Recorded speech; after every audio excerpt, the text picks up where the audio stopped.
one of the most bizarre UFO stories ever told. Aurora, Texas, April 17, 1897. Witnesses report a flying airship 5 years before the Wright brothers take flight. Whatever was flying over Texas in 1897 was not man-made. Evidence exists that shows that a UFO crashed at this site in 1897. In the wreckage, a small, badly disfigured body is discovered. Described in newspapers as not an inhabitant of this world, he is buried in a local cemetery, and a legend is born. Some call it town folklore. Others call it the biggest event in human history. If there's a better example of a UFO, I don't know what it is. Fact or fiction, truth or myth. Join us as we open the UFO Files on Texas's Roswell.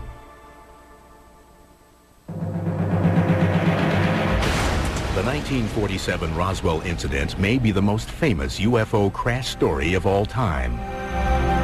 But was it the first? On April 17, 1897, a mysterious airship was seen in the skies over the small Fort Worth suburb of Aurora, Texas, on a collision course with the home of a local judge. The story of the Aurora crash is fairly simple and straightforward. According to the newspaper accounts at the time, early in the morning of April 17, 1897, a large silver cigar-shaped object came fluttering closer and closer to the earth, struck a tower at Judge Proctor's house, exploded, scattering debris all over the place. 2 days later, April 19, 1897, the Dallas Morning News reported, About 6 o'clock this morning, the early risers of Aurora were astonished at the sudden appearance of the airship which has been sailing through the country. It was traveling due north and much nearer the earth than ever before. It sailed directly over the public square, and when it reached the north part of town, collided with the tower of Judge Proctor's windmill and went into pieces with a terrific explosion.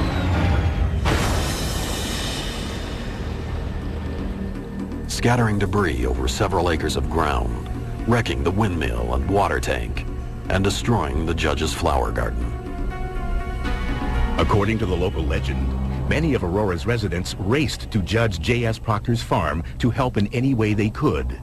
What they found was beyond comprehension. The Dallas Morning News reported that someone or something was in the craft.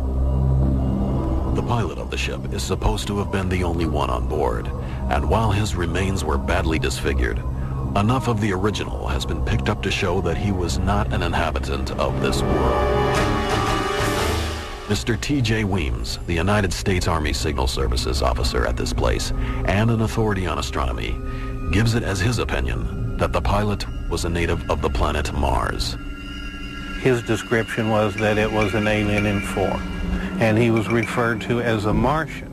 Now, the only reference to Martians at that time were in the drawings of the science fiction writers, so it could have been sparked in part by literature. Of course, I wasn't there, so I can't say for sure who piloted the craft. All I can go is by the newspaper accounts, and they made it quite clear that the remains clearly indicated he was not an inhabitant of this world. According to the Fort Worth Register, the alien did not survive. They reported that he was given a Christian burial in the town cemetery. The fragments of the craft were then thrown down a well. The townspeople more or less wanted to forget about it, and I won't say pretend it didn't happen, but probably couldn't cope with what happened and didn't know. A small stone was placed over the unmarked plot to confirm the grave of the airship pilot. But as time passed, he would not be allowed to rest in peace. Years have gone by, leaving fewer and fewer eyewitnesses to the events of April 1897. Eventually, the story became a legend, a colorful tale that some considered to be fiction. Judge Proctor's land was sold. The newspapers stopped writing about the incident in Aurora, and the gravesite became little more than a curiosity. My initial reaction to the Aurora story, I have to admit, was a little bit of one of skepticism. But If you're going to be a history writer, you need to at least make a stab at trying to find out the truth. And that's what launched my investigation. When I began to research it, however, I found that there was more to the story than just the Aurora incident. I went to the Dallas Morning News, assuming that the Aurora story would be a headline on page 1. Well, it wasn't. It was buried in the middle of page 5. And what intrigued me was it wasn't even the first airship story on that page. In fact, there were over a dozen different articles about the mysterious airships listed in the April 19th edition of the paper.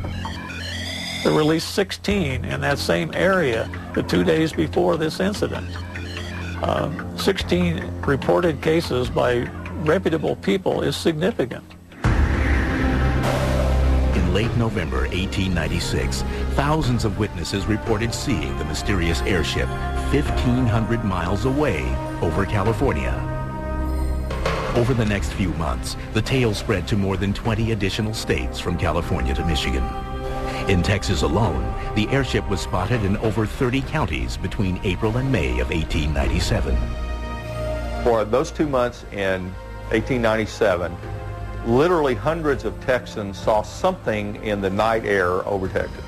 They described it as cigar-shaped. Some people said it had lights. Some people said it didn't. Some said it could go 200, 150, 300 miles an hour. It could do things that airships today can barely do. Top speed at that time was about 35 to 40 miles an hour by train. And for reputable people to say something flew over their head going more than 100 miles an hour would be the same as us saying something went over our head going thousands of miles an hour. Texas historian Wallace Cheriton focused his research on the incident on the so-called witnesses listed in the newspaper articles. What I was trying to do was prove, were these real people? I was very pleased to find, yes, they were. They were, in fact, real people. When I first heard the stories of the airships, that excited me. It wasn't a lone incident. People across the country were experiencing something. That gave it validity. What were they seeing? Why were they seeing it? I'm not sure that we'll ever know what they were seeing. What I am sure is they saw something. Could it have been a balloon? Perhaps. Probably not an airplane, since those didn't exist. The first recorded man-made heavier-than-air flight was made, of course, by the Wright brothers in December of 1903 at Kitty Hawk. So whatever was flying over Texas in 1897 was not man-made. In fact, while hot air balloons were commonly used in the late 1800s, they were not able to perform complicated maneuvers, such as right-angle turns and rapid altitude changes that had been described by witnesses. Patents had been registered for more advanced airships, but there is no record of any actually flying during that period. We're talking about something that did not exist in 1897 and yet was seen by literally thousands of people. If there's a better example of a UFO, I don't know what it is. Soon after the Aurora crash was reported, the sightings ended. Suddenly, there were questions. Were these sightings real, or were they all part of a gigantic hoax? If you subtract out the known hoaxes, if you forget about them, what you're left with are hundreds of sightings by just common, everyday people that had absolutely no motive other than the fact, I saw something and I want to report it. Over the years, we investigate hundreds, thousands of UFO reports. They're seen, they land, and they fly away. This was something where it was seen, crashed, and left behind an occupant. That's why, to me, Aurora was the best airship case to investigate. And then, it's before Roswell. No one's gone in to cover it up. They didn't know about it. So that, to me, was the ultimate case to get the evidence I needed to prove or disprove what was going on. Coming up, the investigation focuses on the alien on board. We sent a letter and asked permission to exhume the body.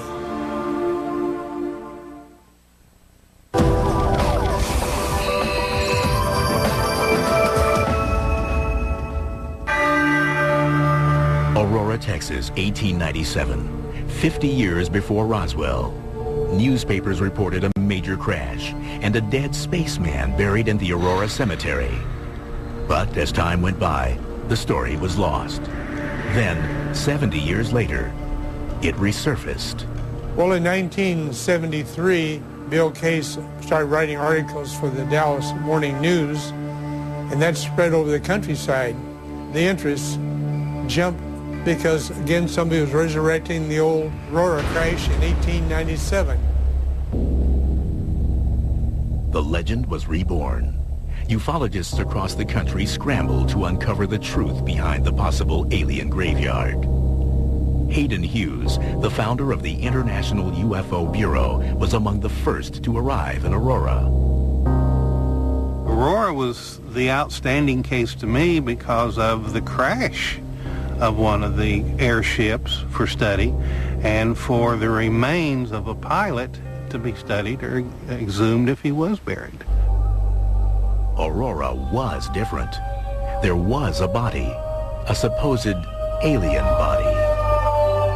There's very few retrievable corpses or bodies associated with UFOs, but none that can be documented as well as the Aurora case. My belief in what the occupant pilot was what it was said, that it was the pilot of what the craft was. His description was that it was an alien in form. It was small in stature, which would confirm the type of creatures that are seen most frequently aboard UFOs. They are small in stature, childlike in size. The body, the crash site, the remnants of the airship. To Hughes, these had to be either the real thing or a hoax, and it was worth investigating. As to what to expect when we came to Aurora that first time, I was quite surprised that it wasn't as big as I visualized it to be. Coming into town, where was it? Well, we just went through it. There's the cemetery, okay? There's the hill, the windmills over this way. There's some houses down this way, or businesses. That was the extent of it. Another surprise, Hughes's reception by the residents of Aurora. It appeared that they had no interest in solving the mystery. One time you talked, the people were open. The next time, they were not. We were allowed in the cemetery on some occasions. On some occasions, we were barred and could not go in the cemetery. So the emotional level of the town kind of told me they wanted no involvement with it. I had gone from extreme excitement and the possibility of what we could get to a frustration in that it was like the town was against us from the beginning.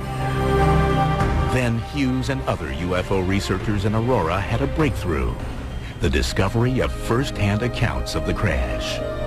The witnesses were less than perfect. Some memories had faded, others were incomplete, and eyewitnesses were now in their 80s. Ufologist Jim Mars was among the first to interview the residents. In 1973, I interviewed 3 people who were alive at the time. One, Robbie Hansen, said it was a hoax, but then by her own story, she was not a direct witness, had no direct knowledge of it. Her father was told about it, he laughed, thought it was a hoax, and that stuck in her mind. But then, Mars discovered 2 witnesses who contradicted Hansen and offered first-hand accounts of the actual crash. There's Mary Evans, who did recall that something crashed. Her parents went to look at the wreckage but would not let her go. So we have kind of an indirect witness there who says it did happen.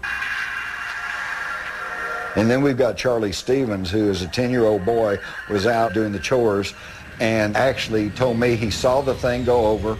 He said it was trailing smoke and it seemed to be in trouble. He saw it disappear towards Aurora, heard the explosion, saw smoke going up. He wanted to go up and see what had happened, but his father, this old farmer in 1897, said, "No, son, we have to finish the chores." And he said his father went up into town the next day and came back and told him about all the wreckage that was lying around. So the preponderance of the eyewitness testimony leans towards something happened. In addition to eyewitness accounts, researchers located one man who added a new twist to the investigation. Aurora resident Brawley Oates, who suffered from an extreme case of rheumatoid arthritis, believed his debilitating health condition was somehow connected to the Aurora legend.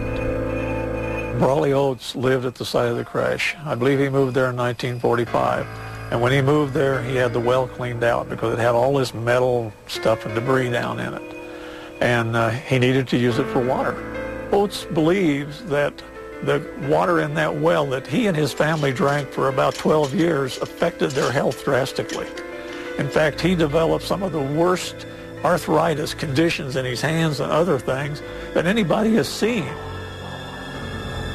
I don't see how a person could survive or could walk or could function in any way. And basically it was, they would either swell up so big that they would burst. And at times probably bigger than golf balls on your fingers. And he claimed that it was from maybe the water from the well that they used. That's the way he told it. Brawley Oates told me that it was because of radiation from the well where people had thrown pieces of this Aurora spaceship. But in sealing off the well on his property, Oates also sealed crucial evidence to the mystery inside. For researchers, the scientific evidence to support their case was becoming increasingly difficult to find. We can't go on legends. We need scientific proof that you could take any court of law and prove that this event actually took place, as our investigation disclosed.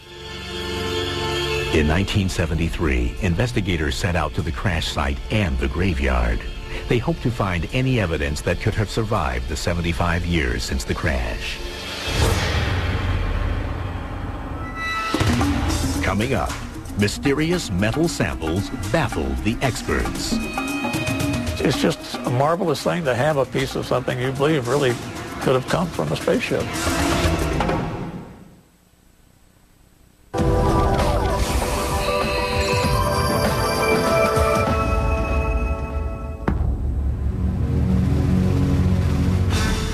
In the 1973 investigation, researchers found witnesses that authenticated an airship crash in April 1897. There were also claims of an alien buried in the local cemetery. But even with personal testimonies, ufologists realized that they needed scientific evidence. They hoped to find debris from the crash on the property formerly owned by Judge J.S. Proctor.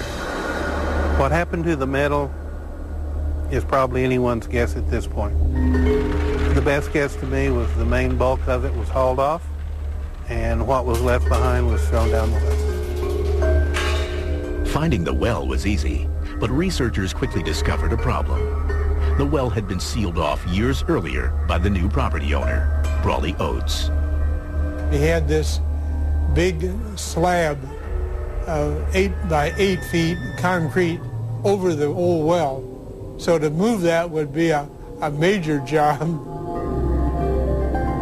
Discouraged, investigators turned their search for clues to other parts of the property. They went around and they got the little pinging of the machine, and they dig down and they find pieces of stuff. And some of the things they found were natural things you would find on a piece of property that had been around for years and had been farmed. Nails, bolts, and many other identifiable items were dug up at the crash site. But then, something caught their attention.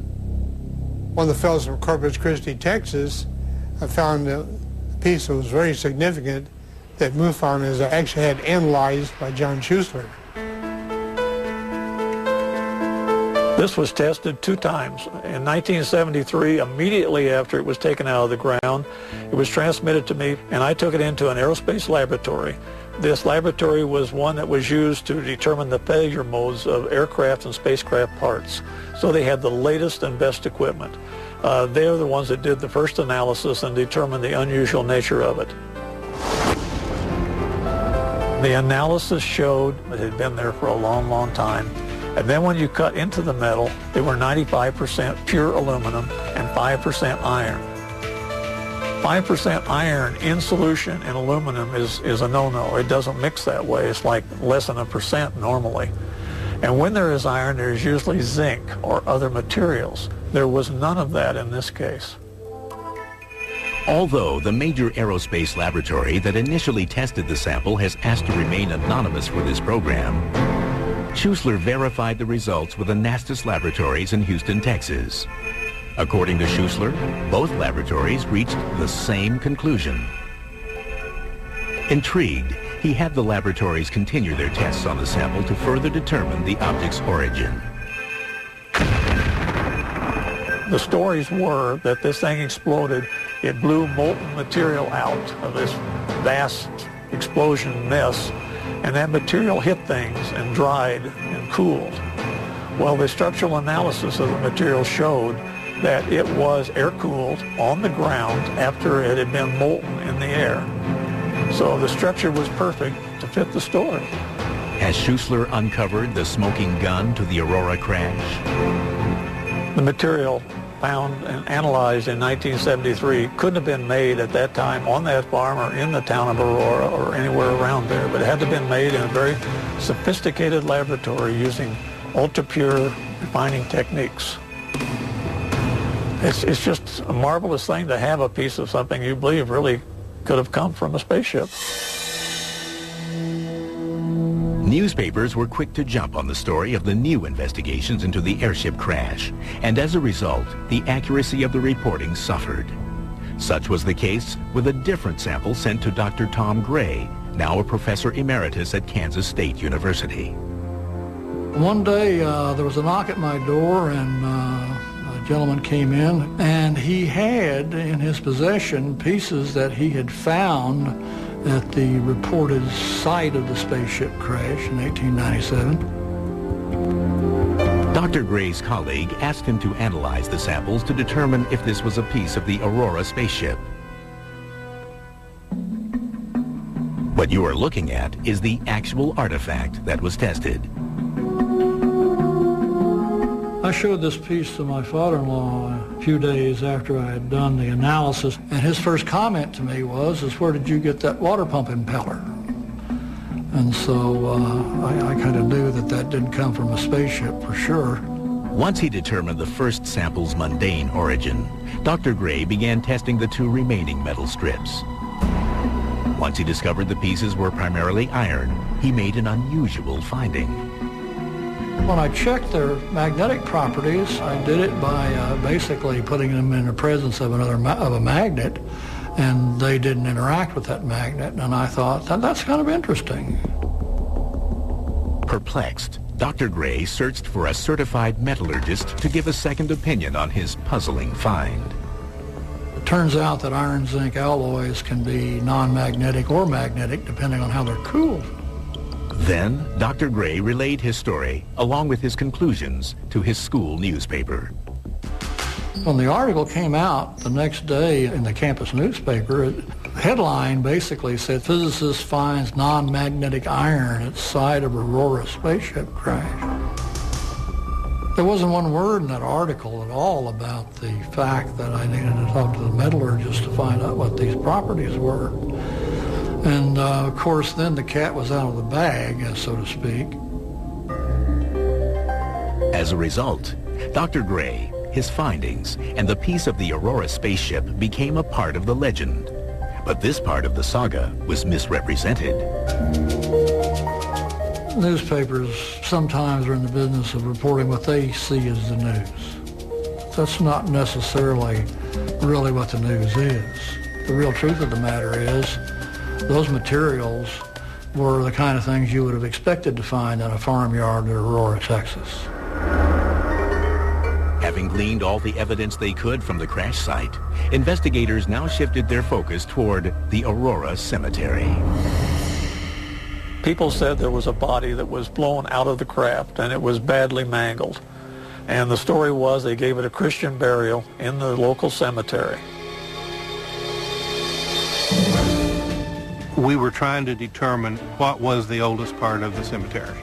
That was our logical place to start looking first. They wandered around looking, and one of the local people said, those people aren't looking in the right place. You got to look for this 100-year-old gnarled oak tree. It's got a big beehive in it. So our investigators went there, and they found this small stone that looked like it had an etching of some kind of an airship. Believing that they had finally found the spaceman's grave, investigators for the Mutual UFO Network, or MUFON, made another startling discovery. And when they went to the grave site where this piece of stone was, they got the same decibel reading on their metal detector that they did from where they picked the material up from the ground. Walter Andrus, former international director of MUFON, believes there is a connection between the samples located at the crash site and what was reading inside the grave. The fact that they detected metal down in this grave indicated that someone must have buried, along with the body, some of the metal fragments from the crash site, which gives it more importance because it ties the two together. To find out if there was something there, we sent a certified letter to each of the members of the Cemetery Association in Aurora and asked permission to exhume the body. But it was fairly impossible to do that because the Cemetery Association was dead set against it, and they were getting an injunction to stop it. And in fact, the day that everybody wanted to descend on the cemetery, they asked the sheriff of Wise County to put some deputies out there, and he did. He said, we don't want people coming into the cemetery and digging all over because we're very proud of what we have here, and we don't want to see a lot of excavation going on looking for a body. Well, it's frustrating because if we could found that, this would be one of the bigger events, and really would top off this whole investigation by coming up with an alien body. After 2 weeks, the patrols ended, and MUFON investigators suffered a crushing blow to their research effort. When we were able to get back to the grave site, the marker was gone. We don't know who took it or how. Then, another blow. Someone had driven a 3-inch pipe down into the earth there and apparently pulled the metal up in this 3-inch pipe. One of our MUFON investigators checked it and did not find any trace of metal with his metal detector. What could have been evidence to authenticate the Aurora UFO mystery was gone. Coming up, skeptics fight back. Other explanations to the Aurora legend are far from being out of this world. In Texas, we have an old saying that never let the truth stand in the way of a good story.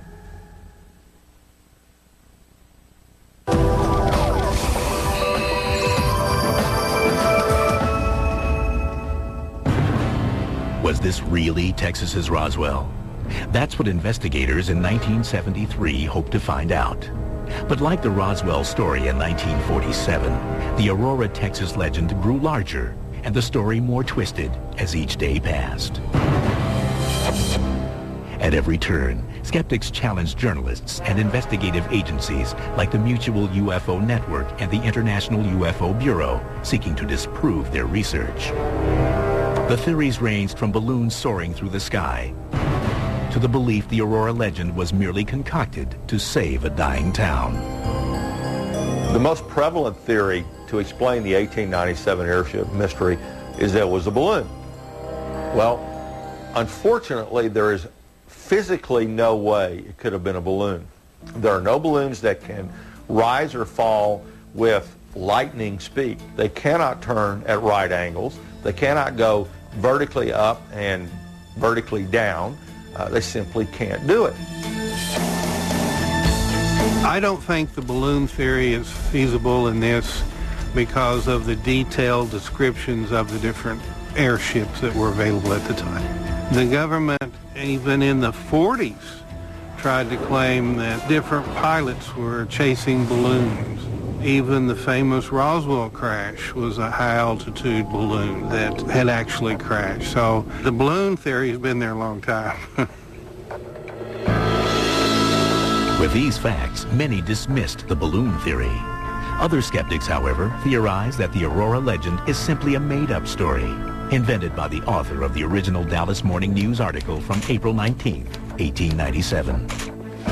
In my opinion, the Aurora story was one that was concocted by S.E. Hayden. I did find some people that seem to have recalled that their ancestors had said that Hayden was a great practical joker.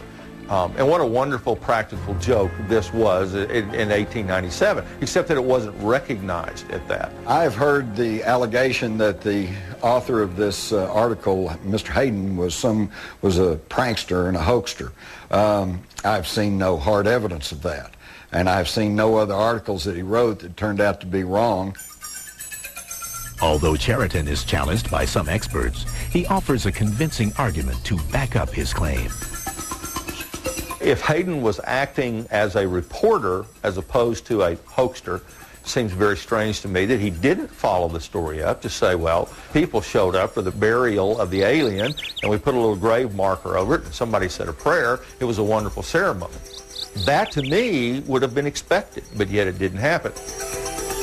The mayor of Aurora, Texas, Barbara Brammer, has spent many years researching the town's history and believes her input may solve the Aurora legend. The legend, from what I have been able to read, started after several disasters that we had in the city. The first of those disasters was a brutal boll weevil infestation, which destroyed Aurora's primary cash crop, cotton. Shortly thereafter, there was a fire on the west side of the town that destroyed several buildings and several people lost their lives. And the deaths did not stop there. Shortly after the fire, a massive outbreak of spotted fever nearly wiped out the remaining population of Aurora. It was in 1896. Everybody tried to leave. It could. The whole city at one time was under quarantine, and the only time they left their houses was whenever they went to the cemetery to bury someone. In the early 1890s, Aurora saw a glimmer of hope. The railroad was set to lay track in the town and provide much-needed economic relief for the townsfolk.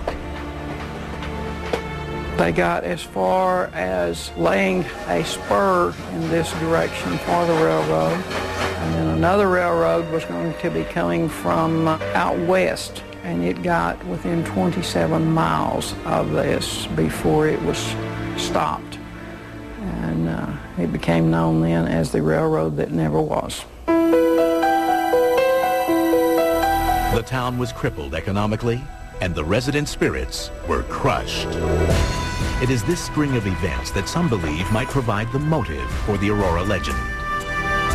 Aurora definitely needed the railroad to save everything that it had going for it at that time. When it didn't come through, it started downhill. People started moving away. I believe the people who were left in this town needed something to look forward to, and this could be the reason that someone made up the story. Although Mayor Brammer's theory goes a long way to explaining the legend, skeptics continued their assault on believers. The debunkers said Judge Proctor did not have a windmill. Okay, so therefore the whole story is bogus. According to Charlie Stevens, no, he did not technically have a windmill, but he had a wooden derrick windlass, which is a wooden tower used to haul up the sump on his well. So that's a matter of semantics. There was a wooden tower there that the thing could have crashed into. In order to find evidence, I found one of the metal angle brackets that supported the wood arm of the windlass. One metal bracket is still there at the scene. Another element of the legend has come under attack from skeptics. The initial identity of the spaceman came from T.J. Weems, a local member of the U.S. Army Signal Corps. It is argued that Weems was only the town blacksmith and in no way an expert on astronomy like the newspaper claimed. According to Charlie Stevens, T.J. Weems was also an amateur astronomer, had his own telescope, and was widely known as a lay expert on astronomy. So that argument that he didn't have any knowledge that's pretty specious too. Despite the many explanations that researchers, journalists, and skeptics have for the Aurora legend, there is at least one thing that everyone can agree on. As far as I'm concerned, it's still a good story. It's a good story. I wasn't around then, but my granddad could tell a pretty good story. In Texas, we have an old saying that never let the truth stand in the way of a good story. After 3 decades, Hayden Hughes returns to Aurora. But can he solve the riddle of the mysterious airship once and for all? We have maybe one of the most scientific finds of the 20th century right here behind us.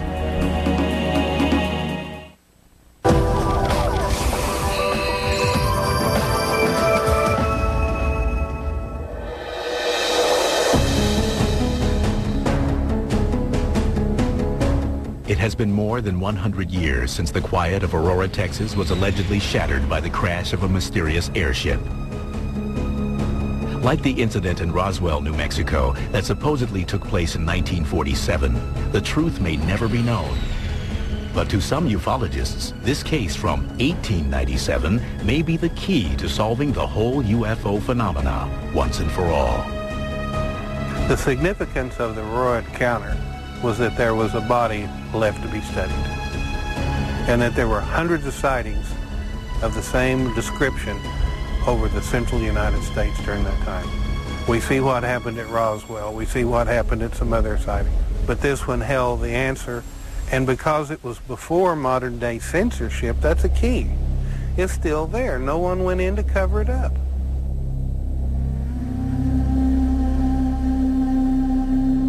While this former boomtown used to boast 3,000 inhabitants, there are only about 400 people living there today. The town may have decreased in size, but the controversy surrounding its most famous visitor has only grown. If nothing else, the tale of the mysterious airship crash has served to polarize Aurora, dividing believers from skeptics. Aurora's big claim to fame has to be the legend. It's the thing that has lasted longer than anything else. Some people think it's a funny joke going around. They do not believe that this actually happened, and they'll laugh at you because they say it's such a hoax. Well, we're dealing with belief systems here. And I found this when I first began to investigate this in the little town of Aurora. About half the people said, no, it was just a big hoax. And the other half said, no, it really happened. I had a feeling that they thought people were laughing at the little town of Aurora, even though the population there now had absolutely nothing to do with the airship mystery. I just always got the sense that this is not something they wanted to embrace. Despite the town's ambivalence towards its famous legend, in 1976 they installed a plaque at the cemetery that supposedly houses the aliens' remains. Since the actual stone marker was stolen more than 30 years ago, it is impossible to know the precise location of the pilot's body. To me, the only thing at this point that would satisfy it, it's pretty obvious we're not going to find a grave site to dig in. So, secondary, let's go to the well. Although the windmill above the well no longer exists, the former Proctor property was purchased by Brawley Oates in 1945. Long-standing rumors hold that the well on the property was contaminated by radioactive debris. More than 100 years later, the legend has also grown to include a mysterious patch of ground that lacks vegetation. When the mayor shared details of this rumor with Hayden Hughes in 2005, it renewed his interest in solving the mystery. Aurora, to me, had the most possibility of providing evidence that could confirm or deny the existence of the airships and the occupant. And when we left empty-handed, I saw it kind of as a failure because the evidence was still there. Maybe 2 feet under where we were standing, but still we were unable to walk away with something we could really go forth and say, all right, here's something. Let's investigate that further. For the first time in over a quarter of a century, Hayden decided to revisit the place where it all began, the crash site. This is the alleged crash site of the airship. We're on top of the hill, valley all the way around. This is where Proctor had his property. His windmill was here, and we had a well, which was later cemented in. Certain areas are still accessible, but this fence stands in front of Judge Proctor's original well. Several requests to gain access to that part of the property were made for this program, but no calls were returned. My gut feeling tells me we're onto it and there's something there, and I can't dispel that. So close to where he feels the answers to the airship mystery lie, Hayden Hughes' frustration is palpable. We have maybe one of the most scientific finds of the 20th century right here behind us, and we can't get to it because of this big bird cage that's been built over and cemented in, sealing below the evidence that may have contaminated the soil around it that is keeping vegetation from growing today. And if it could be possible to go down, dig up, whatever, that might be what it takes to put an end to this legend over all these years. If we could find out what is in that well, we would know if there's any radiation occurring there, or even parts of the crash site. When the craft blew up and exploded, there could be pieces down in that well. Most people search for just what's on the surface and don't take the time to really dig down and find out. You know, it's interesting to note that we're back here where it all started. Right here on this very site. Time has come and gone. A lot of stories has come and gone until we can get on the other side, until we can get some good soil samples or get down in the well. This is where the story's going to stay, just rolling along and continuing to grow. If the entire legend of the airship crash of 1897 is a hoax, then an amazing practical joke has been played on everyone by S.E. Hayden, the man who wrote the original newspaper article for the Dallas Morning News. But without concrete evidence, ufologists can neither debunk the hoax nor prove the legend to be true. There are lots of legends and stories going around that are passed from word of mouth and through newspaper clippings and so on, but we deal with the facts. We investigate UFOs, and we try to prove beyond the question of a doubt when we investigate a case that it was a UFO. I would say that the probability of the crash actually happening is probably 85%. I think there's strong evidence for that. The Aurora spaceship crash of 1897, I believe, is the smoking gun of the UFO controversy. Because in earlier years, the debunkers would say, well, it's just misidentified aircraft, satellites, commercial, military, maybe even secret government test craft. Well, I often thought, wouldn't it be great if we had a well-documented instance of a UFO before any of that was in the air? And we do, with the Aurora, Texas crash of 1897. We are fairly sure there was a crash at that site. I mean, all the physical evidence, all the stories about the people that were available at the time all go together and they all fit. It's not a mistaken identity and it's not a tall tale.